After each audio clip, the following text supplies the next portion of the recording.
Let's do this. Thank you everyone for joining. We now have an amazing panel to talk about the future of public goods funding. We have a really interesting group of people here today, a very wide breadth of things that we look at. So why don't we start with very brief intros, and I'm gonna tee up the first question because I think this is something that we in this space disagree on all the time.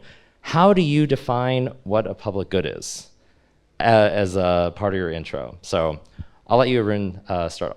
Hey everyone, I'm Arun. I'm the blockchain lead with the UNICEF Office of Innovation. What is a public good is an excellent question. I was actually thinking about it when I was sitting there in the morning. So there are of course digital public goods, which we talk about a lot.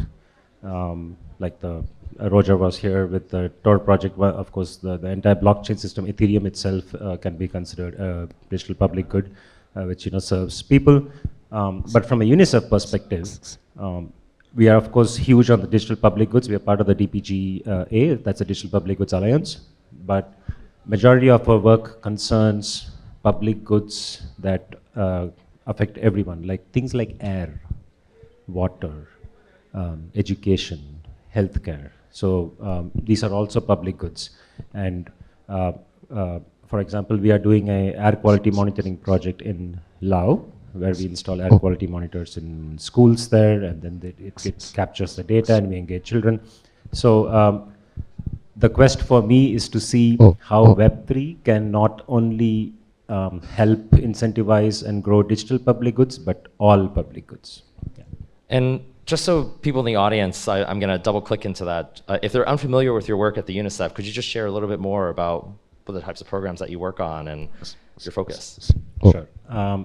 So I work in the Office of Innovation. So here, my role in specific is about exploring the applications of blockchain and Web3 to internal efficiency questions, as well as how we deliver to children, as well as incentivizing digital public goods. Some examples for internal efficiency could be how can we apply blockchain in supply chains, because UNICEF has a huge supply chain. So we are running a big project in UNICEF Bangladesh, for example. Example about how we can serve children could be we ran a pilot in UNICEF Burundi, where we made a version of a savings group on-chain. So this would be where groups of youth get together and they save together. This one, we didn't use crypto because crypto was not legal in Burundi, so they still used a box where they threw in the physical cash, but we tracked all the transactions on-chain. So this we did this in the seed chain of Avalanche. And then once this was tracked properly, we could then create a credit score and then pass over this data to microfinance institutions. So this is an example of how we can serve people directly, and then how we can incentivize digital public goods. So we have a DRIPS list, which we made as of yesterday. Amazing team at DRIPS. So that's fantastic. We want to see if we can use Karma Gap for the startups that we incubate to report on, and then UNICEF will attest on it. Then we have actually ran a DAO in the style of a protocol DAO, and we are looking to expand that work and see how we can engage our donors in a, I don't want to call it a DAO, but sort of like an engagement mechanism. So like an example of donor would be like we have ARM from the UK, it's a corporate donor, we have Ethereum Foundation of course, then we have the government of Finland. How can all three of these extremely different personas come on a platform and then influence us in a certain way in how we deliver programs? So yeah, cross-section of what we have. That's amazing. I'm so glad you're here. All right, Julian? So I'm Julian Zawistowski. I started Golem Foundation and Octant, which is our main project at the moment. And Octant is an experiment and vehicle in funding public goods things, mostly in Web3. And my background is in economics. Actually, before moving to Web3, I worked as a researcher and consultant, mostly in public economics. So, like exactly in the field. which is only partially coincidence, because with that background, of course, I had some ideas of running Octant. As for my definition, so I think, of course, like a textbook definition of public goods is very restrictive and impractical. I believe that at least for Web3 use cases, the very good definition is to fund things that cannot be funded by pure market forces, but are still useful. But also, I think this definition can be extended not only Web3, but also beyond to things that perhaps are funded by pure market forces, but are creating negative effects that are greater than the benefits that are created. And then perhaps there is also sometimes a need to step in with like a non-market forces. That, of course, not necessarily has to be always funding. That might be like other things. Could you give me an example of that? That's a really interesting concept. Well, you know, this is one of like a economics 101 basically. So this is about negative externalities of things you do. So you know, like a pure free market does not care about, for example, greenhouses emissions.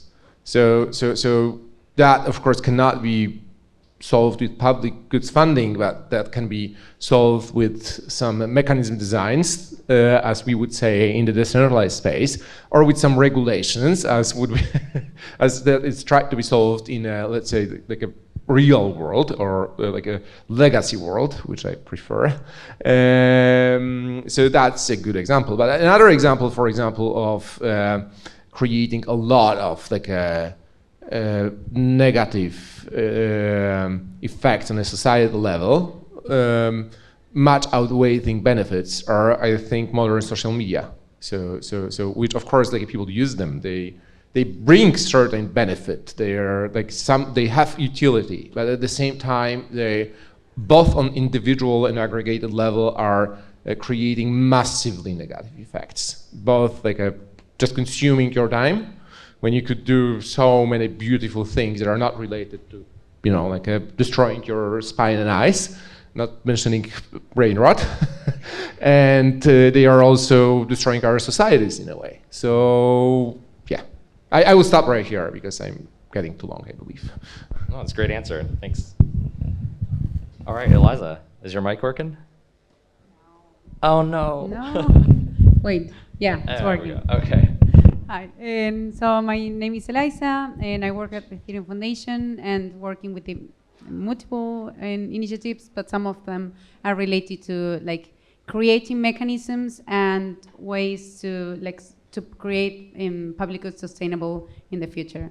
So where we don't need to like, for example, do like fundraising, but also like mechanisms that can allow and just do like a massive way of like and understanding like the impact and how they so from funding perspective, how it could be solved in different ways.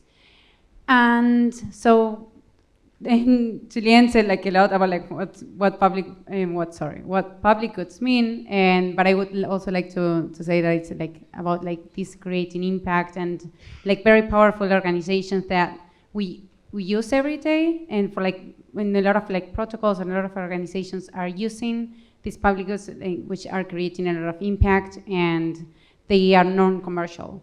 So most of them are struggle when it comes to like, okay, how can they be visible? How can they monetize some of that? And so it's from shortly it's about that.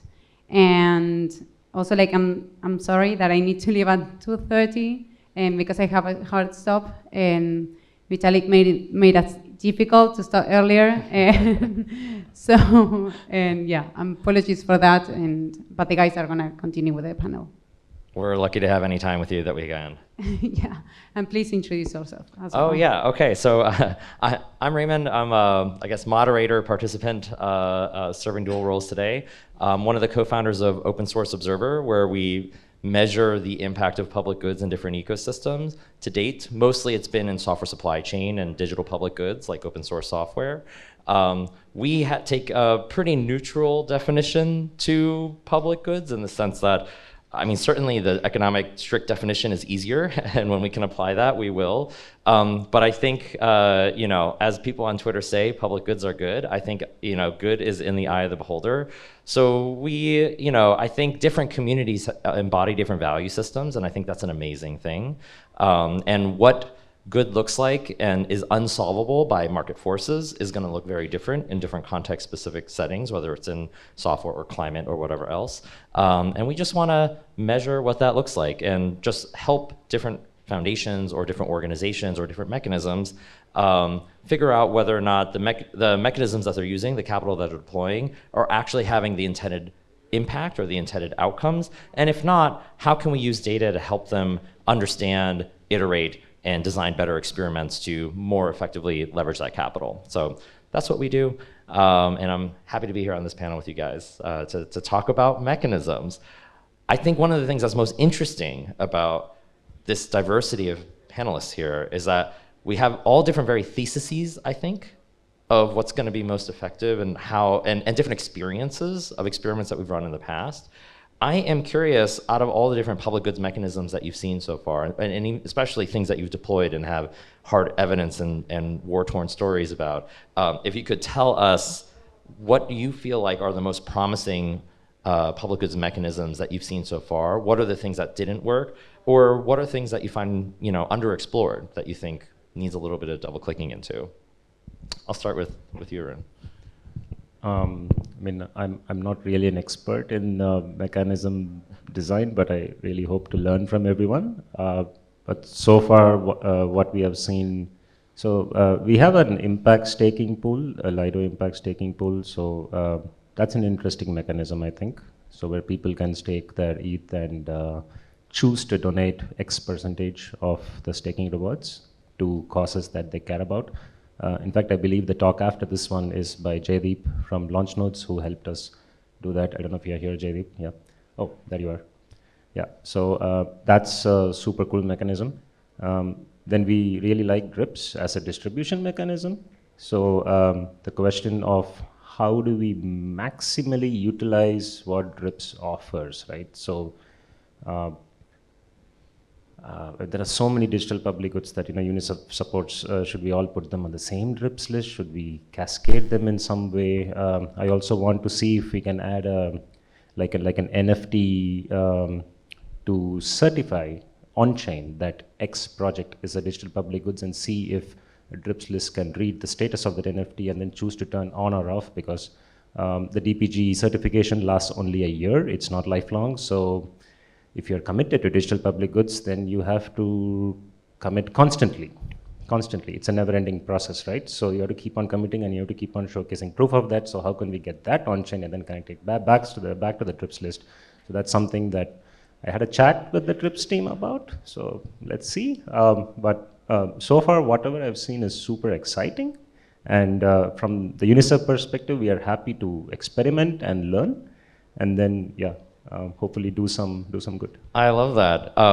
Speaking of yield assets, have you heard of Octant? Of course, I've had a few chats with Octant. I know about the vault, the V2 vision, and that's something that we are looking into, and we still haven't figured out how to work with you guys. I haven't met you till now, so I've spoken to everybody else, I think. Yeah. So we must work together, obviously. So I think it's sort of a no-brainer. So it's only about when, not if. Yeah. We had some kind of conversation before this talk, and it was very interesting to see how everyone has a different perspective when it comes to funding mechanisms. And for example, from the Ethereum Foundation perspective, we see there's a lot of appetite from different organizations to donate and to fund public goods. They don't understand exactly what exactly, so how to allocate the funds. So it's okay, we give you guys a bunch of funds, and then you will see. But the thing is, from our perspective, is okay, how? the Ethereum Foundation is a steward of the process, so we cannot receive the funds directly. So we always need to find other mechanisms to make that possible through, it could be like Octant. There's also like some other like ways to make it possible. So I think like in the future, and there's gonna be like some mechanisms and designed and to support that, and like while creating and maybe like polls. And like people can, or like organizations can allocate funds there, and through like any governance process, then they're gonna be redistributed in a way where like some, I don't know, I feel like it could be like deep funding, it could be like nowadays there's some mechanisms, but I feel like there's a lot more to be evolved there when it comes to allocation different funds. And governance will also like play an important role there. And then another one that I would love to see more is some way to, for example, to create donations. And for example, when you do a transaction, when you, for example, let's say when you purchase your ENS. So what if like nowadays people don't have an opt-in to donate like anything at all. So I feel like there's gonna be like, that's also like another interesting perspective when it comes to like funding public goods in the future. And I would like to see a lot of projects working on that. Can I come in quickly on, I forgot to mention that we did a pilot with Gitcoin in 2022.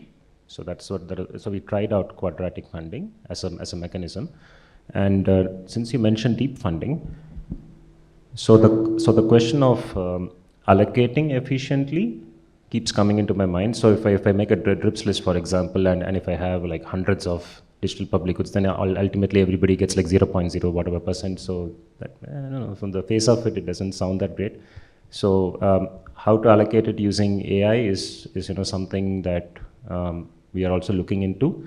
Of course, the open source way is to look at dependencies and stuff like that. So for me, the challenge is, how do I learn from this, like deep funding, and then how do I bring it back to the analog, real world, messy world of UNICEF? Can we measure what happens in the field well enough to allocate funding in a way that makes sense for whatever is happening in the field? So of course I'll run squarely into the Oracle problem, right? How do we really certify something that's happening in the real world, like a child being vaccinated, or a toilet being constructed, or whatever, right? So that's sort of a vision that we are working towards, to learn from all this, from the digital world, and then take it into the analog world in a meaningful way. So we still don't have the answer, but that's a big idea. Something that I would like, I can give you this one. Something that I would like to add there is also like educational towards which mechanism is the best for each one of the use cases or applications. And because nowadays there could be like, oh, like actually this mechanism would work well for us. But in reality there is another one which works better. But like it's like still in the unknown. So like a lot of like education towards like what's available in the current scenario, like in the present. Then that's also like something interesting that's gonna happen, hopefully. We'll make that possible, please. I'm sorry. Okay, thanks. So I'm not known skeptic, so I probably it will not surprise you that I think we don't really have mechanisms that work great. We don't have them yet. Also, I think for the sake of clarity, we need to differentiate between like a different element of the system. So in the context of the things that were mentioned, there are like methods of getting money and methods of allocating that money where you want to spend. They are of course totally independent. So you can like plug many methods of getting money into other methods of spending money. Now, in a way, getting money in that space should be easy because there is a lot of money in that space, in theory at least. But of course, the space is allergic to taxation, so everything needs to be more or less donation-based, which is fine. But what we learned, so maybe Ethereum Foundation has a good times with people like asking to take their money. But Ethereum Foundation is this enlightened technocrat. It has a lot of legitimacy, which is great. And like Ethereum Foundation makes this space running. So this is great that we have Ethereum Foundation, this enlightened technocrat. But in general, when you want people to give you your money, they ask, why? Is it going to work? I don't think grants work. Like, what do you guys do to make them work? And so on and so on. And then we come to the second part, which is how you decide how money is spent. And this is really hard question.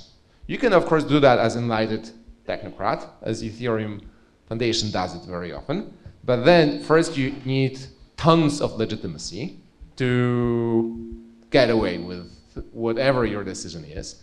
And by the way, like this is not to be rude or whatever, but Ethereum Foundation very often do not make like funding decisions public exactly for that reason, to not be challenged with these decisions, because they are like a smart technocrat decision who knows better, but does not want to spend like all life on explaining why this is better and so on. So I understand that.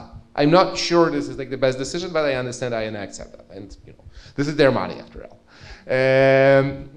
But then if we want to gather funds from other sources, we need much better allocation mechanisms than what we have right now. Because what we have right now, I would say massively doesn't work. So it kind of works, of course. Like, so I think quadratic funding, for example, is like a massive improvement towards just like linear donations that like decide how matching pool is distributed.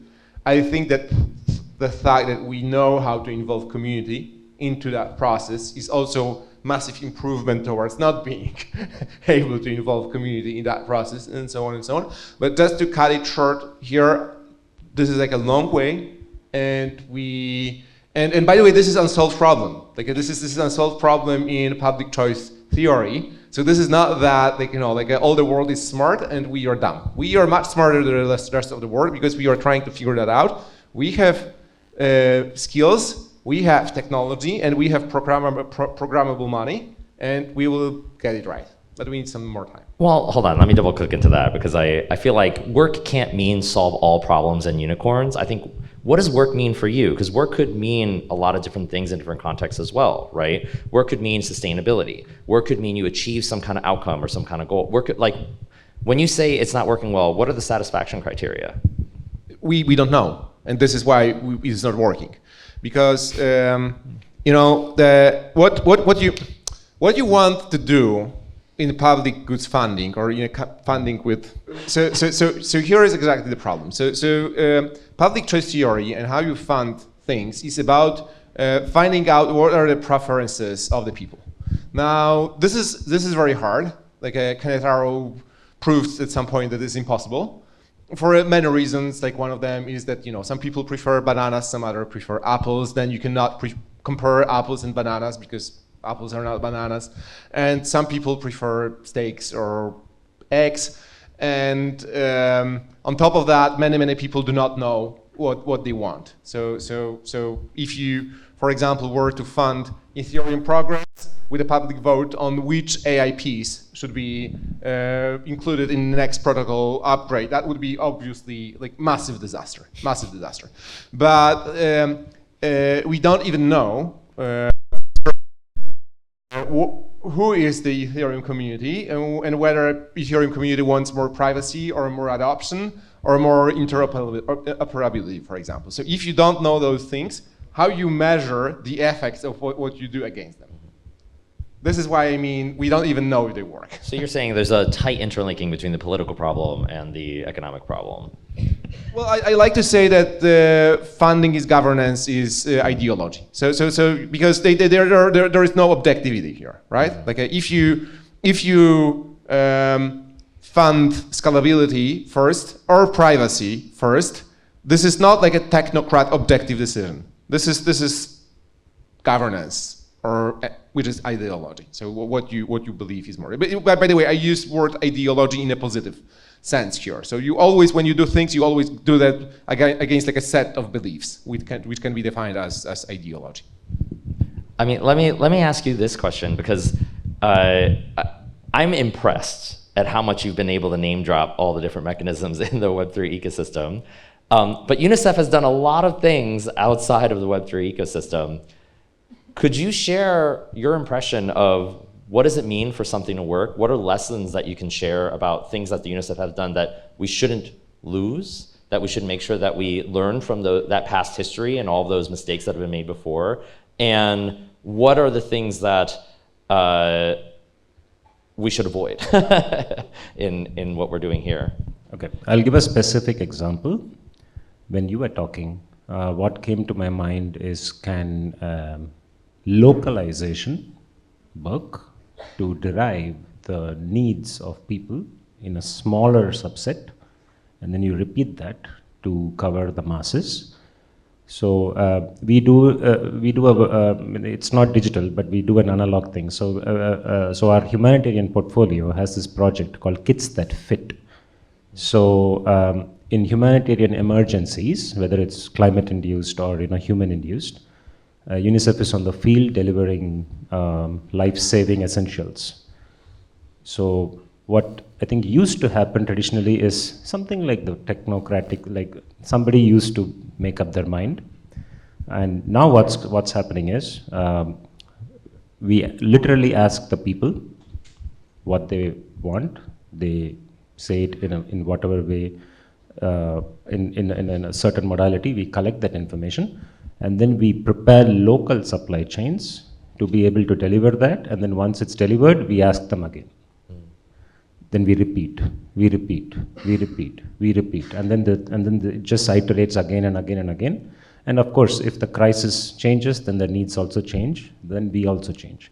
So it's like a never-ending process where we have to keep taking the feedback from the people in a small local environment, and then multiply that across different environments. I don't know if that's useful. Yeah. Yeah, absolutely. Which are the mechanisms that could you share also some examples of things that you feel like, you in your past history do not work, and things that we should steer clear of? You mean from the broader UNICEF? Yeah. I don't know actually what has failed. I can share at a very high level one thing, which is, if we are experimenting with a mechanism, do we know what the hypothesis is and what metrics we should measure in order to learn effectively? Sometimes the enthusiasm to try something new takes over, something new and shiny. Let's try it out. This is cool. I can get PR. I can whatever. That takes over, and then that leads to no good. So I think before trying something new, at least have you thought it through? If it's something large, do you have a theory of change? If it's something small, do you at least have a hypothesis, a metric, and what I want to learn, and what is success and failure, as per whatever definition we have? Mm-hmm. The definition itself could be wrong, but then the point is to discover that it's wrong mm-hmm. at the end of the pilot. I think that's something that I made this mistake myself, and I hope not to do this in the future. So now I want to have these things done ahead of time, so that later on I can say proudly that this didn't work because of this and this reason, or this worked because of this and this reason, and then we want to scale it up. Yeah, I love that. I mean, at Open Source Observer, we are all about measurement. So we definitely want to bring that kind of rigor. I think particularly in the crypto space, there's been a lot of experiments that have been done without any kind of retrospective analysis. And so there can be a lot of excitement, but then you see the talk of this interesting new concept, but then when you actually deploy it in the field, people lose, because the novelty's worn off. And so you don't come back and you actually see, okay, did this actually work? Should we iterate again? How would we improve it if we do it again? So we love that. We're all about that. I think one of the things that I'd be curious to hear your perspective on, as well as you, Julian, is how do you, like you were talking about the preferences of the people, right? There's some non-quantitative, there's some qualitative desire that the people want. And then of course there's Goodhart's law, and you want to make sure that you're not measuring things counter to actually achieving the spirit of what these people want. And so how do you capture that and make sure that you keep these programs aligned and not micro-optimizing, ramen cups into, children's mouths, right? I'm curious, how do you guys think about balancing that and making sure that, what are the right mechanisms to keep that dialogue healthy and not hyper-optimized? Yes, that's a very good question. So first, let's start with the understanding that, people want good things. They just don't usually agree what is good. So when they want to do America great, for example, or great again, the chances are that the definition of great is very different for everyone. So there are many groups with different definition of great. So and I think it is possible to aggregate that somehow through learning about the preferences. And once you know that, you can try to do an impact analysis of what was achieved, what was not achieved. Now, how to make sure that the funding and then there's a feedback loop of impact that preferably goes through some kind of impact market is really efficient, is a beyond time we have, but I think it is possible. And would be happy to discuss that in details at some point. But I think it is possible, and we are actually launching a bigger research initiative. We published a post about that on East Research today, where we invite people to join that initiative to find out exactly that kind of things. Regarding the qualitative, so in the context that UNICEF works in, by the way, the answer to UNICEF's work in digital public goods is super aligned with whatever you guys are talking about.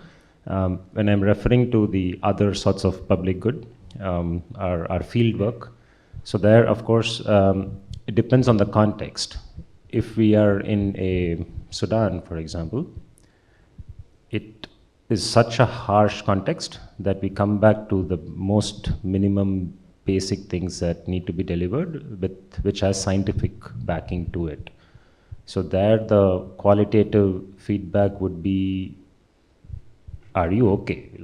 Does this work for you? It's something super basic, right? And it kind of works. It's good enough, because after everything we do a serious post-distribution monitoring, third-party monitoring, blah, blah, blah. So all of that, so we have a lot of qualitative data which then goes back into our programming, so it's that feedback loop, right? But when we go to certain other contexts where it's not so life-threatening, and when things are fine, it becomes harder. And that's something that we also see in the digital world to some extent, right? So that becomes much more difficult. And if we can get a in-person discussion or something, I think that will really help, because Vitalik mentioned earlier that people's online personas 2 to 3 standard deviations away, and it gets worse. And so is it really representing what's actually going on? Can it just be a purely online thing, or do we have to bring some offline element to it in order to really sense better? So I think it has to be a combination. Yeah, mechanisms, measurement, but it all comes back to the people. I love that message. I think that makes a lot of sense. That's why we're here. I want to give a round of applause to these panelists. Thank you so much for joining.